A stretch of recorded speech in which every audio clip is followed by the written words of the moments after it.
Merci beaucoup d'être avec nous pour la suite de Culture Média spéciale 50e cérémonie des Césars. Il va y avoir du beau monde ce soir à l'Olympia, mais alors je peux vous dire qu'il y a aussi du beau monde dans ce studio. Le patron de Canal+, qui diffuse ce soir la cérémonie en clair, Gérald Brizviret, est toujours avec nous. Julien Pichenet est resté aussi parce que vous avez une petite pépite issue de nos archives et en rapport avec le sujet du jour. Bien sûr, Olivier Pouls nous a rejoint pour une recette parfaite pour les Césars. Salut Olivier. Tenez un truc qui est dans la thématique. Ouais, Des pop-corn ? Il a fait un gros brainstorm avec lui-même, vous allez voir. C'est vrai. Et alors j'ai la chance de recevoir deux spécialistes du cinéma, celui qui ce soir va suivre la cérémonie dès 19h sur Europe 1, Olivier Benkemoun. Ça va Olivier? C'est bon, vous êtes prêts? C'est 19h, minuit et demi, 1h, ça dépend. Vous avez bossé vos fiches ou pas? Minuit 15. Vous avez bachoté? Oh là, j'ai bossé. Mais c'est l'ami des stars, Olivier Benkemoun. De la fiche. Et alors si besoin, vous pouvez demander conseil à celui qui est absolument incollable sur toute l'histoire des Césars, le distributeur de films Thierry Lacaze. Bonjour. Bonjour. Bienvenue, merci d'être là. Vous publiez d'ailleurs un magnifique livre, 50 ans d'histoire de cérémonie des Césars. C'est chez Hachette. Merci d'être avec nous et de nous apporter vos lumières aujourd'hui. Qui dit 50e cérémonie dit, j'imagine, dispositif un petit peu particulier ce soir. Gérald Brizviret, qu'est-ce que vous pouvez nous dire sur la soirée qui s'annonce? Alors c'est une grande soirée en clair ce soir à partir de 20h45 parce que c'est important de le noter. Ah oui. On démarrera à partir de 19h40. Il faut pas louper le début, je crois. Faut pas, surtout pas. Vous avez déjà le conducteur Il ou pas? va se passer quelque chose. Oui. En fait, il faut J'ai être là. entendu qu'il y avait un... Si vous pouvez à partir de 19h40 pour le tapis rouge parce qu'il y a toute la crème du cinéma français. Il y a beaucoup d'actrices, d'acteurs, de gens qui viennent de partout en Europe et dans le monde ce soir pour cette 50e cérémonie. C'est-à-dire que on a la chance d'être le pays du cinéma. On a créé le cinéma à Lyon avec les Frères Lumière et aujourd'hui on fête les 50 ans d'une cérémonie qui est plébiscitée par les Français et qui va résonner tout au long de ce week-end. En plus, l'année a été folle. 180 millions de Français sont allés en salle et vous savez que Canal+ est très attaché à la salle de cinéma parce que c'est vraiment, on a le premier réseau de salles en France. Les Français aiment le cinéma, ils aiment les retrouver 6 mois après sur Canal+, et automatiquement le cinéma français est à travers le monde une référence.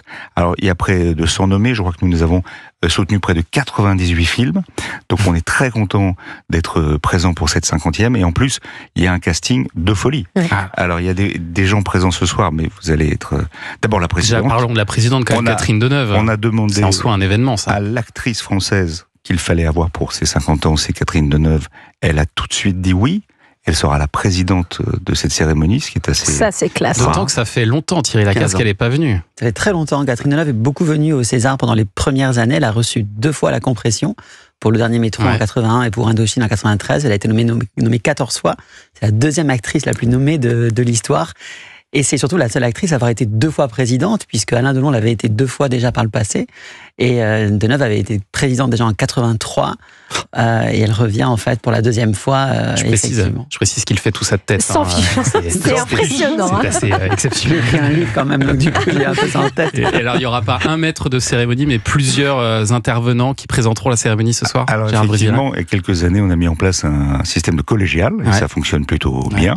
Et on demandera à Jean-Pascal Zadi de démarrer la soirée. Ça promet. C'est ça qu'il ne faut pas louper. Et Jean-Pascal, vous le connaissez d'abord il a déjà reçu aussi des Césars.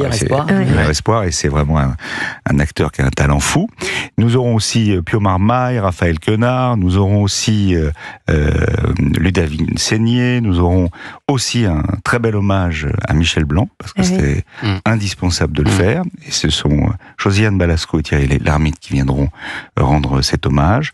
Nous aurons aussi Cécile de France, Vincent McCain, nous aurons aussi Karine Viard qui sera là ce soir pour mettre un César d'honneur à un grand réalisateur français qui s'appelle Costa Gavras.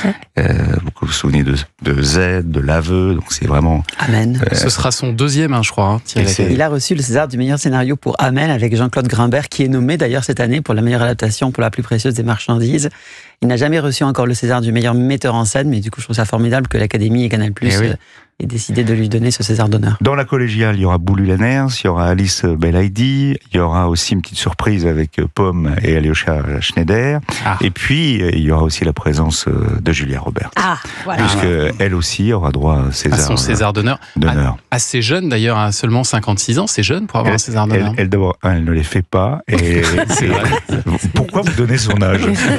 Parce que je trouve ça assez exceptionnel de d'avoir un César d'honneur à son âge. Non, mais c'est vrai. Il n'y a pas d'âge pour avoir un César d'honneur. Je pense que c'est vraiment pour saluer la carrière qu'elle a déjà eue, parce qu'effectivement, elle est très jeune, mais en même temps, elle a quand même plus de 30-35 ans de carrière derrière elle. Et puis, c'est l'occasion vraiment de saluer à la fois Hollywood par le prisme du cinéma français. Mais c'est incroyable de se dire que Julia Roberts sera dans le 9e arrondissement dans quelques heures, qu'elle va fouler le tapis. Elle est déjà là. Gérald est très informé. Elle a tout de suite dit oui. Mais c'est important aussi parce que le cinéma français a une résonance à travers le monde. C'est pour ça que Canal+ est le premier partenaire du cinéma français, parce qu'elle a tout de suite dit oui, et elle sera reçue, pour tout vous dire, dans quelques minutes par la ministre de la Culture, pour recevoir la médaille des Arts et Lettres. En tant qu'actrice, elle recevra cette remise de décoration tout à l'heure. Ça sera un moment émouvant. J'imagine juste, Olivier Benkemoun, que vous allez tenter d'avoir quelques mots de Julia Roberts sur le tapis rouge. Ça va être compliqué parce que je suis en plateau ici. Donc je suis un peu loin du tapis rouge. Mais cela dit, je pense que, comme Europe 1 va diffuser également le tapis rouge de Canal+, le dispositif est prévu. Je pense on a à la fois Laurie Choleva et Léna Situation. Donc, Léna Situation, l'influenceuse exceptionnelle. Qui sera sur TikTok, c'est ça? En même temps. De toute façon, la cérémonie est en clair sur Canal+. Et elle est diffusée sur tous les réseaux sociaux. Et on m'a dit surtout, ne dis pas ce matin qui va remettre le César. C'est une surprise. Julia Roberts. C'est une surprise. Mais, on peut dire que c'est un grand acteur. Français. On peut dire qu'il a joué dans des grands films. Peut-être donner un indice, un film. Il a fait un très beau film d'un metteur en scène mexicain qui s'appelle Alfonso Cuarón. Voilà, il a joué dans ce film. Il a le rôle principal. Passé un petit peu dans l'espace. Un film d'anticipation. Waouh, mais il va y avoir un monde incroyable. Pas dans l'espace, un autre. Pas celui-là, un autre. Et alors peut-être un deuxième film. Une dystopie. Et peut-être un deuxième film. Les Fils de l'homme, absolument. Si je dis Close My Eyes. Avec Closer. Closer. Voilà, donc je pense qu'on a des pistes. On a des pistes. Il y aura Franck Dubosc aussi, il y aura Emmanuel Béard, il y aura beaucoup de monde. Justine Triet qui viendra pour remettre le meilleur film. Et il y aura Cécile de France, il y aura, je l'ai dit tout à l'heure, beaucoup de gens. Casting de dingue ce soir. C'est un casting de dingue. Pour la première fois de l'histoire, une actrice américaine risque d'avoir un César ce soir. Il y a Zoé Saldana qui est nommée. Zoé Saldana gagne, c'est la première fois, puisque un acteur l'a déjà reçu. Adrien Brody a reçu le César du meilleur acteur pour Le Pianiste il y a déjà bientôt 25 ans, mais les actrices étrangères ont souvent été nommées, c'est déjà arrivé par le passé. Des Belges ont gagné ce César de la meilleure actrice, mais jamais d'Américaines, effectivement, encore. Et justement, j'aimerais que vous nous disiez un petit peu qui sont les favoris ce soir. Dans un instant, ceux que vous sentez particulièrement bien, il va falloir vous mouiller un petit peu.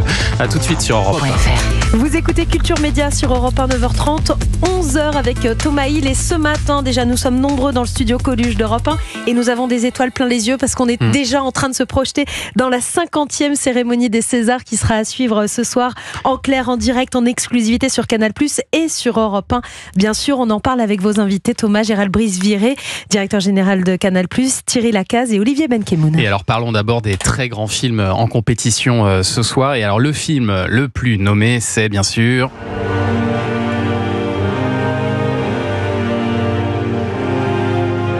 Comte de Monte Cristo, porté par Pierre Ninet. 14 nominations ce soir. On est proche d'un record, là, Thierry Lacaze. Proche du record de Illusion perdue, le film de Giannoli qui avait eu 15 nominations à l'époque, en 2000. Et ce qui est fort, c'est que c'est aussi un immense succès en salle, avec près de 10 millions d'entrées. Il est encore à l'affiche, sans compter qu'il s'exporte bien, en plus, Olivier Benkemoun. Il s'est très très bien exporté dans beaucoup de pays.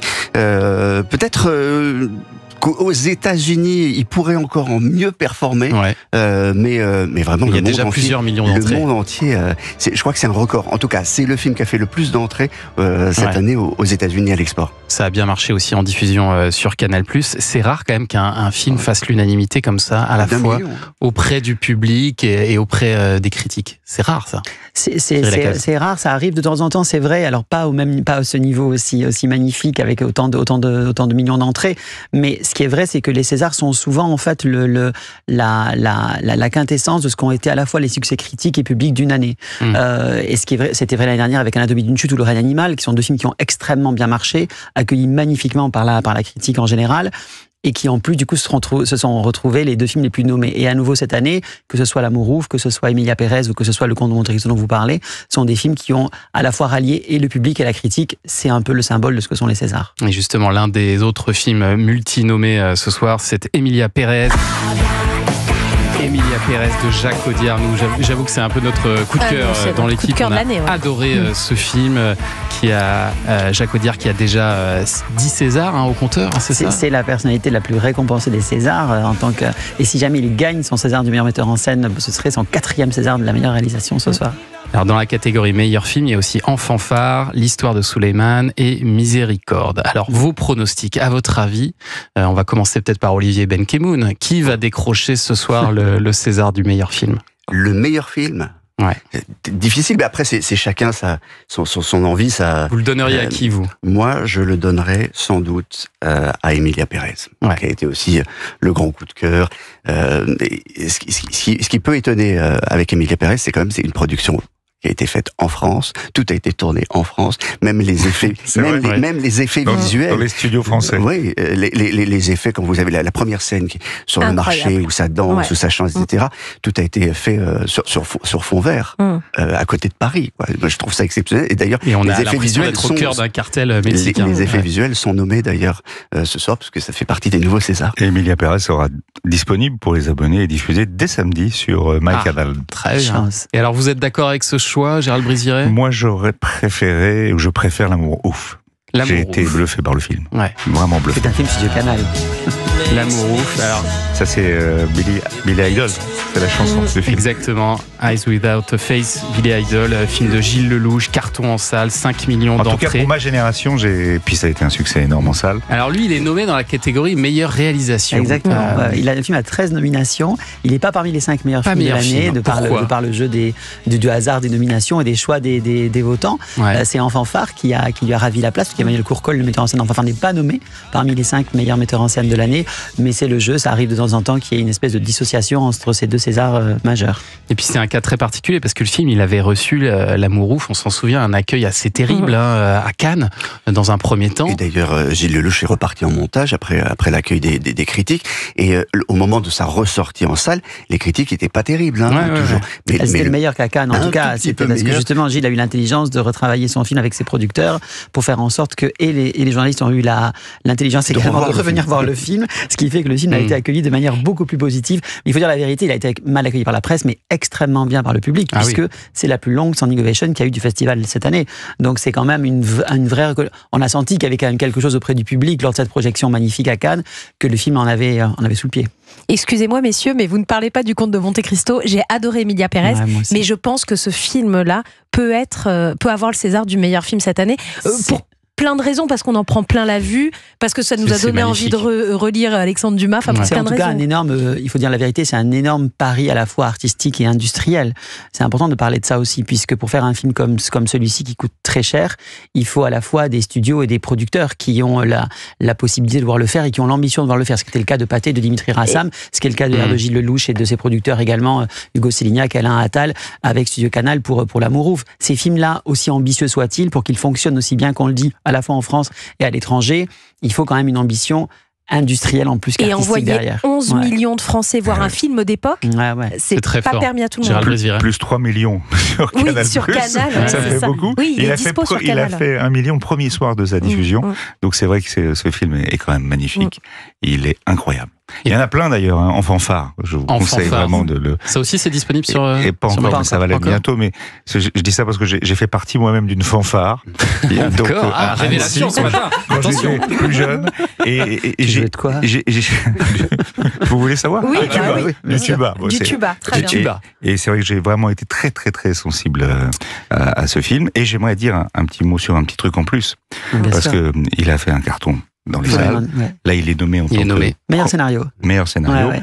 Et ça, meilleur premier film, ça c'est important, parce que quand il est arrivé sur le bureau des équipes de Laurent Acide chez nous, pour voir chez Canal comment on finance ou pas, sur tous les films qui sont nommés, il y a 50 films qui sont dus uniquement à un financement Canal, et près de 100 qui sont dus au financement total de Canal.